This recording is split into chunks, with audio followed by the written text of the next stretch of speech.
In today's video, I'm going to teach you how to create customer health reports in HubSpot.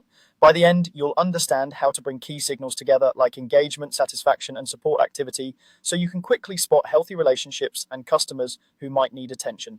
First, head to the reporting area. In the main navigation, open reporting, then select reports. This is your central hub for analytics in HubSpot.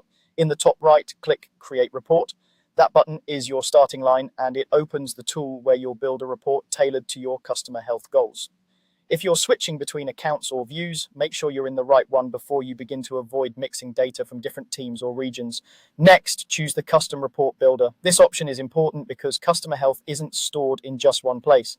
The Custom Report Builder lets you combine multiple data sources like contacts and activities so you can analyze how outreach, engagement, and customer feedback come together. Think of it as the flexible canvas that allows you to answer the big question, are our customers thriving? Now, select your data sources. Start with a primary object, either contacts or companies, depending on whether you track health at the individual or account level. Then, enrich that view by including related sources like feedback submissions or tickets.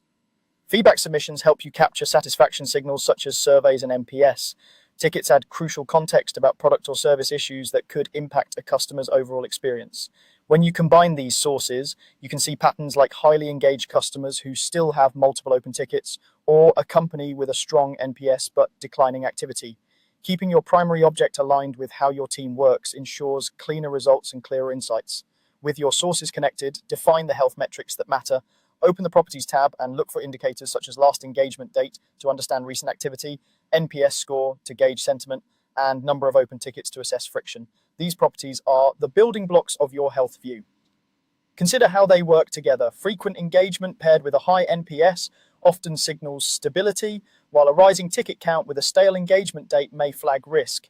Use consistent definitions across teams so everyone interprets these indicators the same way. That consistency turns your report from a list of numbers into a reliable early warning system and a way to celebrate wins. And that's it. You've brought together the right space, the right builder, the right sources, and the right metrics to create a customer health report that actually drives action.